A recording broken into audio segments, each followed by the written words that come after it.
Hey, shalom, shalom, shalom. First and foremost, call hello Yahweh, Ba'ashim Yahweh Shah, Ba'ashim Yahweh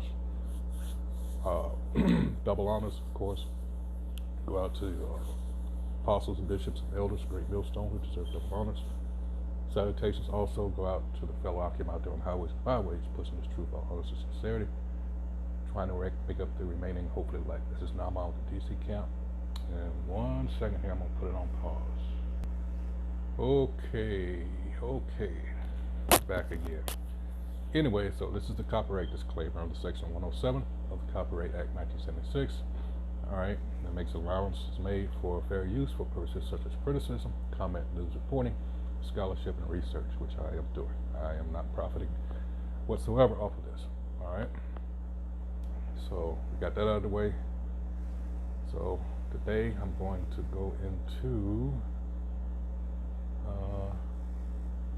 the infamous,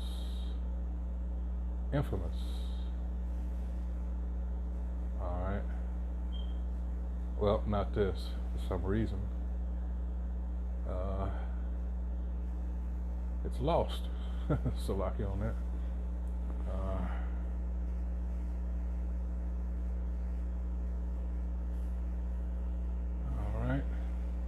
All right here, Unit 731. Japan's disturbing human experiments program during World War II. All you hear about is how those so-called Jews spun what happened to them so everybody could feel sorry for their nasty asses. And yeah, I said it, whatever, you know. All right, and these motherfuckers here, as you see right here, they're spraying bacteriological agent on this subject here, prisoner, of course, a Moabite, so-called Chinese. All right, it says World War II devastated the lives of more than 100 million people around the world, and they just want you to feel sorry for 6. Wow, get the fuck out of here. And now they're not even the people. They're just, I mean, the amount of lying and propaganda that went into that. And out of all the areas in which World War II was fought, none were active as long as what would come to be known as Pacific Theater. In fact, Japan arguably started the war by attacking Manchuria in 1931, and then inarguably waged war with China by invading in 1937. Yes, they did. All right. The one thing they got right in that movie with what's his name? I don't think he acts too much anymore. My goodness, I can't remember his name. I can't remember his name. Oh, Jet Li. Where he fights that Ammonite general at the end. All right, that's what they're making reference to in 1937. Anyway, he goes on to say the disturbances and upheavals that these invasions caused shook China to its very foundations, triggered a civil war and a famine that probably killed more people than currently live in Canada and Australia combined, and lasted until the country's Soviet liberation in 1945. See, the thing is, you're going to find out that guess who started all this shit? You got it, the good old US of A, going back to 1852 with Commodore Perry. All right, but my main focus right now, I'll get to that little history and I'll post it. These were some evil, and still are, evil motherfuckers. And you're gonna find out, yeah. This ranks as a real high on the list of good reason why they dropped them fucking A-bombs. All right. Let's see. Look at this. Had her stand out there. You're gonna see them play a little video. I'm just gonna read as much as I can for time's sake. She was frostbitten so bad. Look at the fingers. Damn. Hot dog fingers have nothing on this. Look at that. That's one experiment. Then another one they had. I don't know, it might be the same woman. You'll see. It says Yoshimura Hasato, a psychologist assigned to Unit 731, took a special interest in hypothermia as part of Maruto's study in limb injuries. All right. Now, the reason I'm doing this is because Ammonites, who we call Japanese now, are Israel, our natural enemy. All right, don't forget Psalms 83, that's the Most High's hit list, starting with verse 6. And it starts with, guess who? Esau. Esau's descendants, nation of Edom, so-called white man. All right, followed by, guess who? Ishmael. Well, these dumb fucks want to be Muslims, all right? And they had us in bondage before. You know, who do you think they learned from? But they don't consider that. All right. So, like, anyway. So, it says, according to one eyewitness account, the limbs made a sound like a plank of wood when struck with a cane. That's how frozen these people's limbs were. And then they would, as you're going to see in this clip, they would deglove these people. In other words, they make them stick their arms in warm water, and then they just pull all the flesh off the bone. Yes. Vivisection of conscious captives. So they're just, it's like opening them up. Think of an autopsy, but the people are alive. That's what this vivisection is. All right. All right. Yep.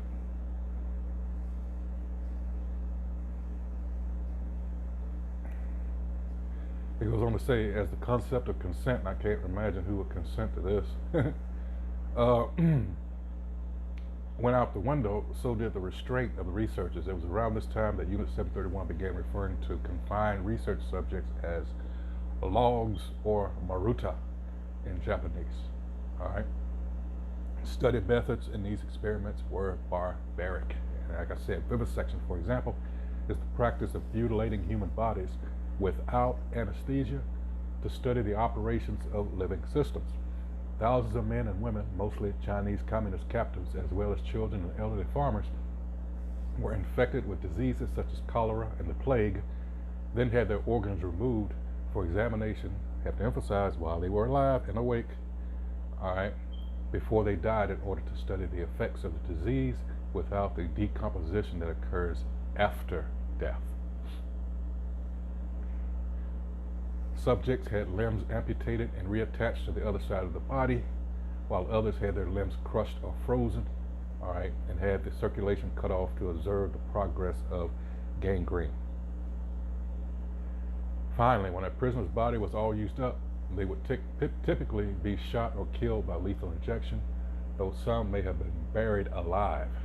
None of the Chinese, Mongolian, Korean, or Russian captives assigned to Unit 731 survived their confinement. Look at this sick fuck here. Weapons test, all right?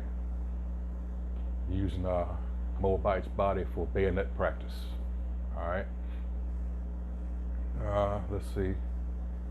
Bayonets, what we just saw there.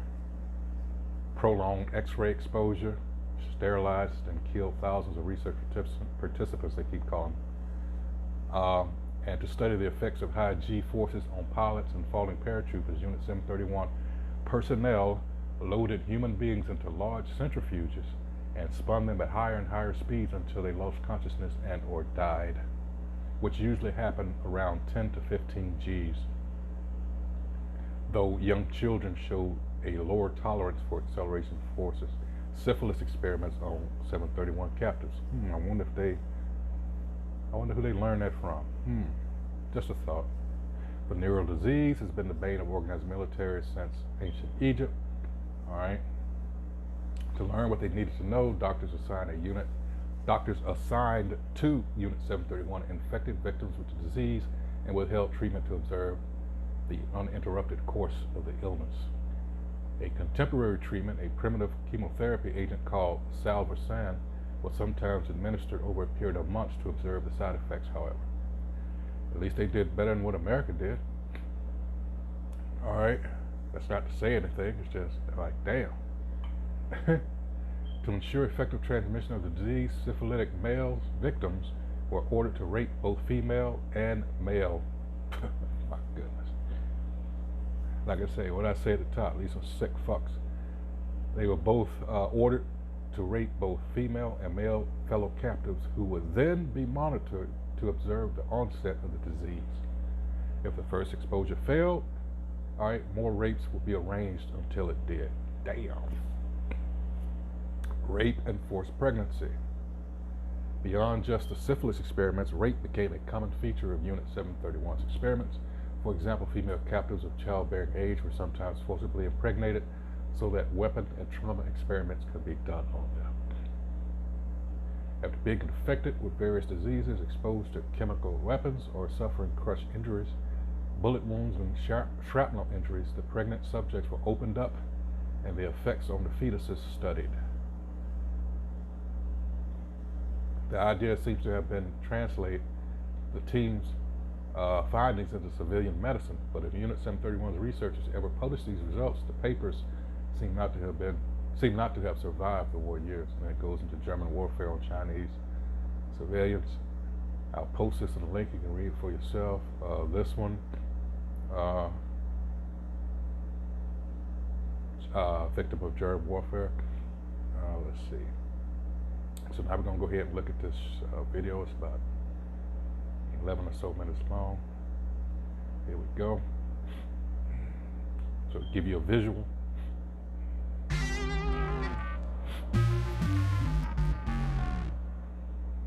Welcome to The Breakdown, where we break down all the messed up shit. I hope y'all are safe and healthy right now. While you're stuck inside with nothing to do, let me give you something to watch.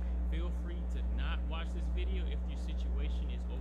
This movie came out in 1988. It's called The Men Behind the Sun, as in Land of the Rising Sun, Japan. Just so if you want to care to, check it out for yourself. Overwhelming right now. We are all going through things because of the sickness, and sometimes the last thing we need is to see stuff like Men Behind the Sun, also known as Hey Taeyong 731 or Black Sun 731. Simply it shows some new arriving youth corps in Manchukuo viewing the sick experiments done on natives of the puppet state and other prisoners. They are dehumanized by General Ishii and his band of militarist ass kissers. General Ishii actually wasn't prosecuted for these crimes. The United States was too interested in the research gained from Unit 731. If you want to see what happens, including all the messed up parts, stay tuned for the breakdown. Cue to go. In conjunction with what? Operation Paperclip, which brought a bunch of the German scientists over to the U.S. for what? To get their research. And some of them even, were granted asylum and worked here. Ain't that a bitch? On.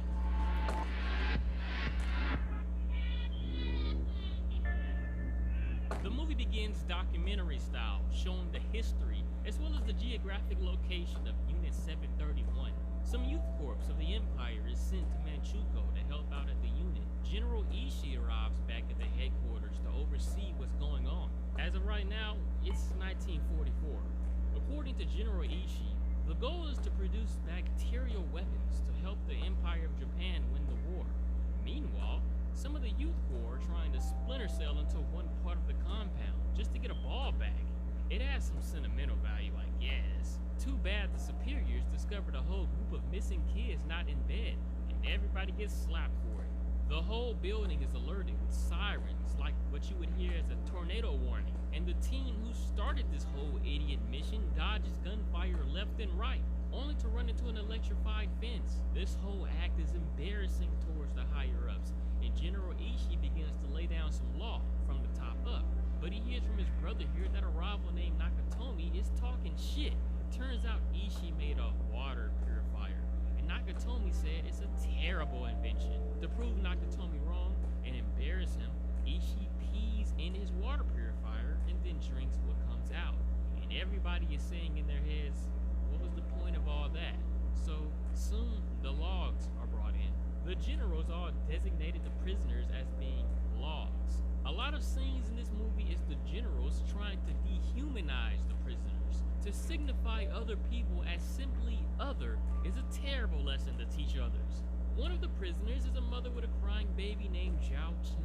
The Imperial unit dragged the woman away from her baby and kills the baby by burying it in snow. Back to the whole dehumanizing thing. The youth corps see a mute Chinese boy playing behind the gates of the compound and chase after him, thinking that he has the ball of an old friend. They let him go after realizing he has his own special ball, and just overall, they become friends with him. Meanwhile, General Ishii walks upon some doctors vomiting.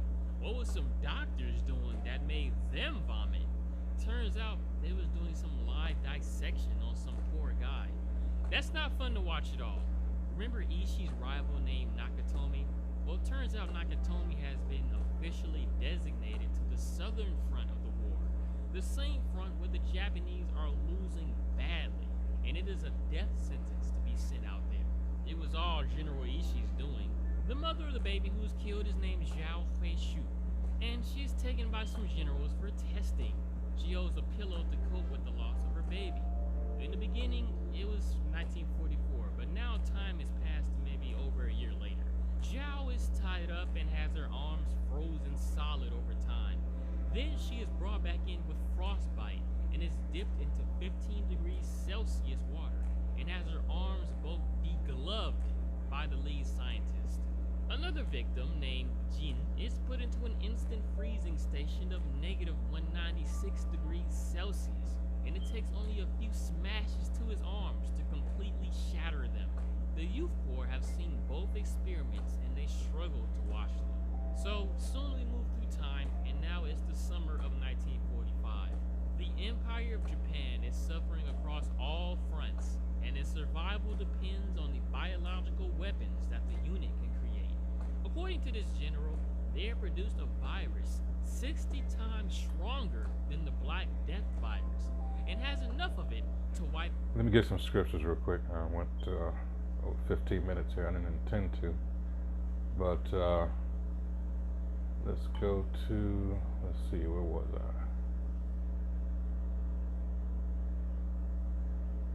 That's not it. Hold on.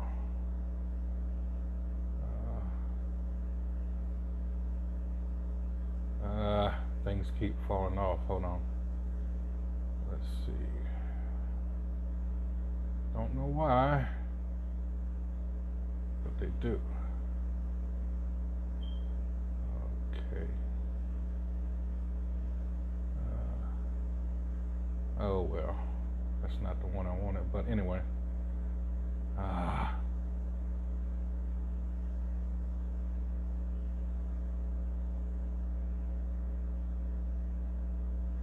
All right, here we go. Let's go to 2nd Ezra 15. Start at 46. It says, "And thou, Asia, that art partaker of the hope of Babylon, and art the glory of her person." All right. And like I mentioned at the top, who started this shit? It was Edom, right? So-called white man. It says, "Woe be unto thee, thou wretch, because thou hast made thyself like unto her, and hast decked thy daughters in whoredom, that they might please and glory in thy lovers, which have always desired to commit whoredom with thee." All right? So it doesn't matter who started it in the end. Hey, they took to, let's see. There is, hold on, is this the right one? There is a book, I was trying to remember, I finally did, before the video started. It's called Imperial Cruise, all right? And it tells a story of, you know, of the official so-called first interaction between America on a diplomatic scale, and under Commodore Perry. And this book that was written by James Bradley, he goes into that under, you know, some almost 60 years later, under, well, actually 50-something years later, under then Secretary of War Teddy Roosevelt, before he was president. So, and with his daughter Elizabeth, who was the talk of the town. You know, she was the star back then. All right, and she went to Asia with her father.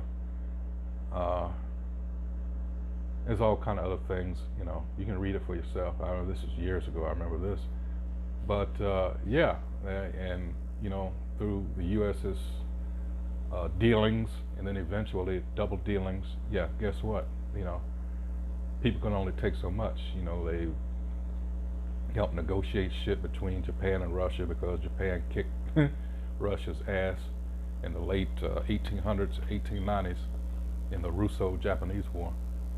And then World War I, they were granted the authority to oversee some German assets as such, but again, they started it. They started it. Let's see, there's another one. Let's see. This is the one from the Smithsonian. That's his daughter right there, Alice Roosevelt. All right. Global diplomacy was in Theodore Roosevelt's hands, but his daughter stole the show. All right. Alice Roosevelt. She was, according to what I read, she got around. I'll put it that way. Anyway, yes, she was an adulteress. Excuse me. You can read that for yourself. Let's see. She was only 21 at this time. Let's see.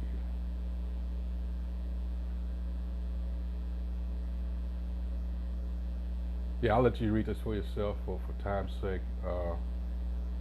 It's a lot of stuff going on here, but it goes into detail. Let you read the whole book, Imperial Cruise, about how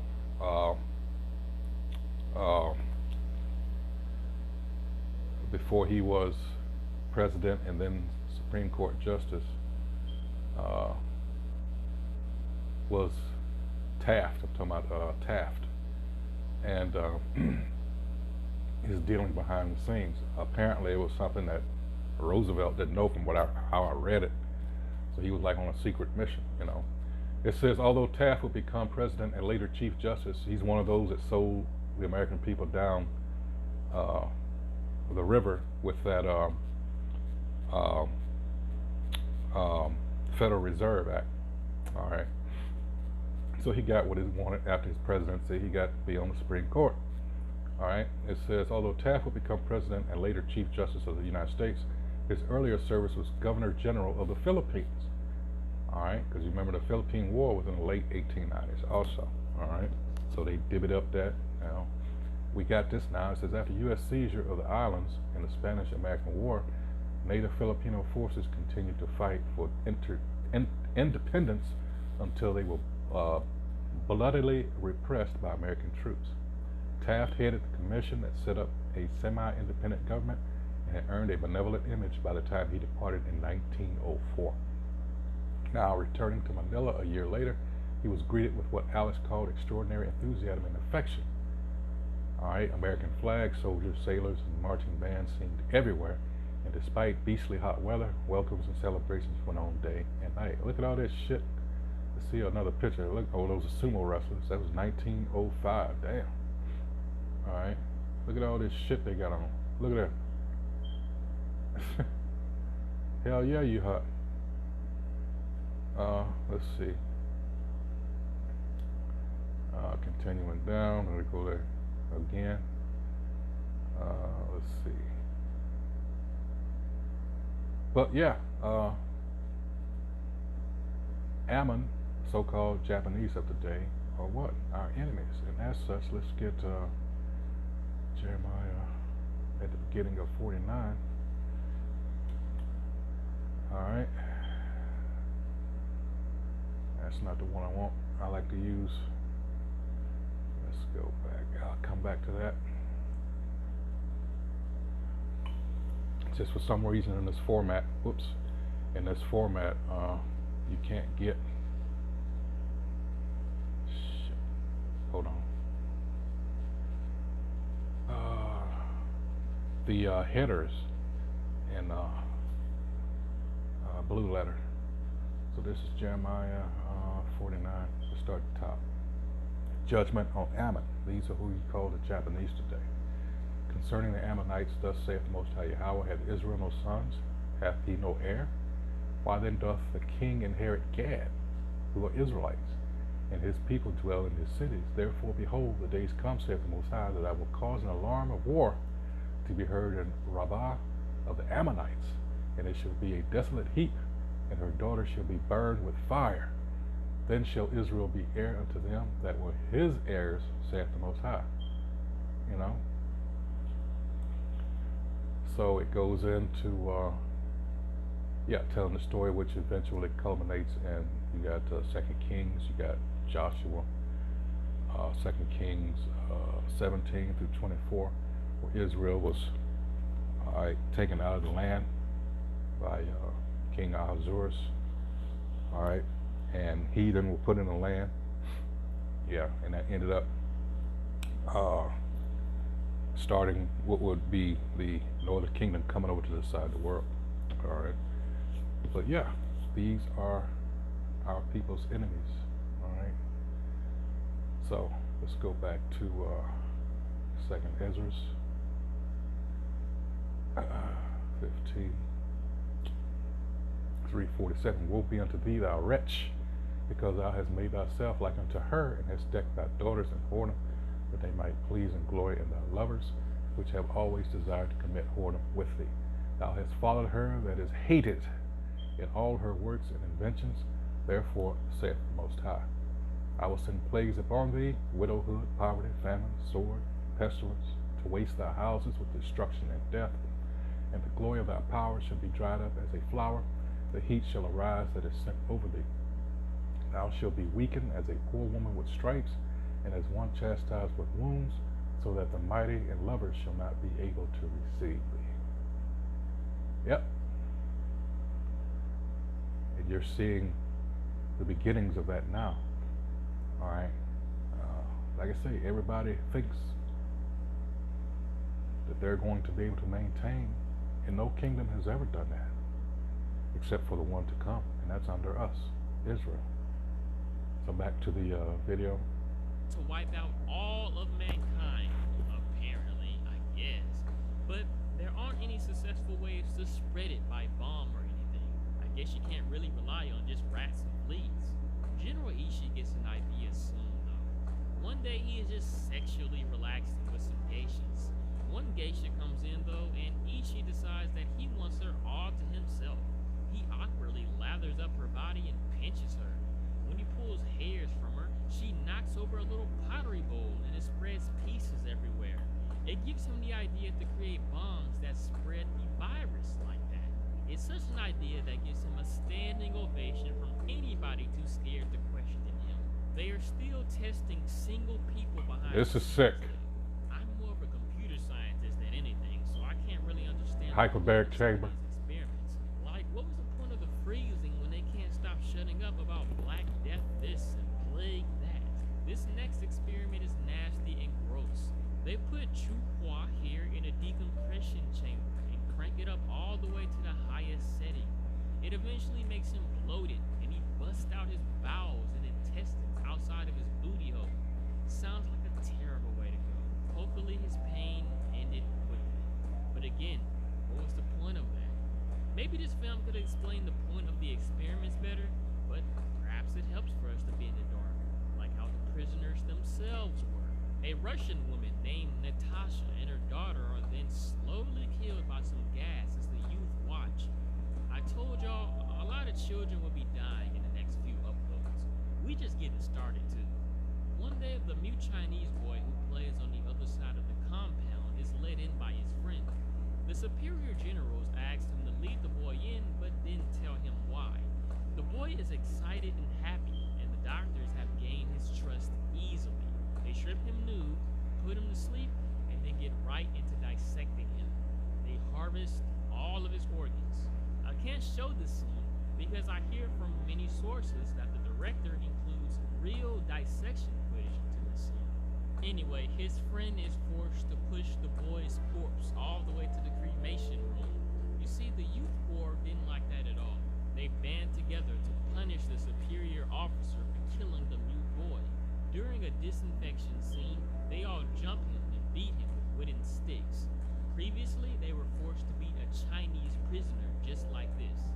Well, here comes the famous cat scene. A live cat is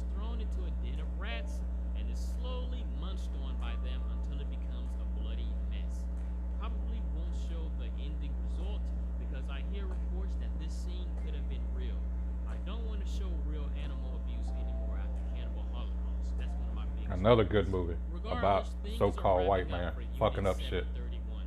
The main prisoners want to escape and survive so they can alert the outside world to the presence of Unit 731, but they still gotta survive the experiments. One experiment is tying prisoners to crosses and having planes drop ceramic bombs on them filled with fleas, but the airfield retreated. Why did they retreat? Because apparently Hiroshima and Nagasaki have been bombed. Unit 731 is called to retreat as well. In the midst of the bad news, the prisoners all escape from their bounds. Still, they gotta outrun the trucks and machine guns. It doesn't go too well for the prisoners, but they do have some balls though. Only one of the prisoners survives, and his name is Stone. He was like the young hope for some of the prisoners to let the outside world know about this establishment. The youth corps actually hide him in the cremation room. Later, General Ishii gets the order saying to retreat, and he just sits in reflection about it.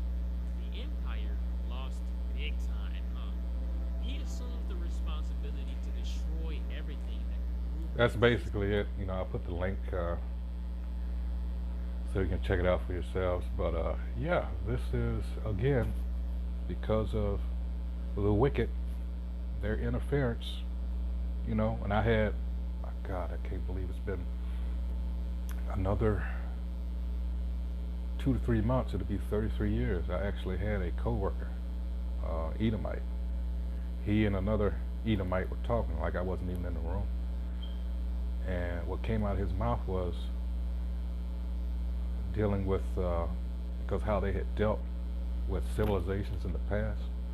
And he said that we had left well enough alone. See, they know this on some level. Don't you tell yourself that these people are just totally ignorant of what's going on and how they fucked up. Please don't do that. All right? They know. And a lot of them know it's coming. You'll see how they'll look at you as you're walking down the street. You know, especially now, because everybody's feeling that pinch. All right? And this time of unsurety, all right, they see their kingdom slipping away. So you're going to have some reactions here soon. You got to remember, in 2 weeks now, not even 2 weeks, less than 2 weeks, that executive order 14067 with the digital currency goes into effect. All right, and then there's some other things in the works. You got the Real ID. Supposedly the deadline is March. They're gonna have some blowback for that because it's like my shit don't expire for another, I don't know, however long. But what the fuck I gotta get that shit for? You know, you see this shit is moving quickly and more quickly. All right. So for those of you that thought everything was conspiracy theory, you're about to get a huge dose of reality. All right. Hey, so with that, once again, this has been this Jake here breaking down The Men Behind the Sun, which came out in 1988, about units. Unit 731 was not the only one. I think it was a 581, and I think it was a couple of others, but this is the most infamous one. All right, it's the one that got all the attention. All right. So, hey, with that, until the next video. All right. Remember, time is short. Stay prayed up. Pray for the brethren out there on the highways and byways. You know, putting their life and freedom on the line. All right, to get this truth out. Hey, so with that, shalom, shalom.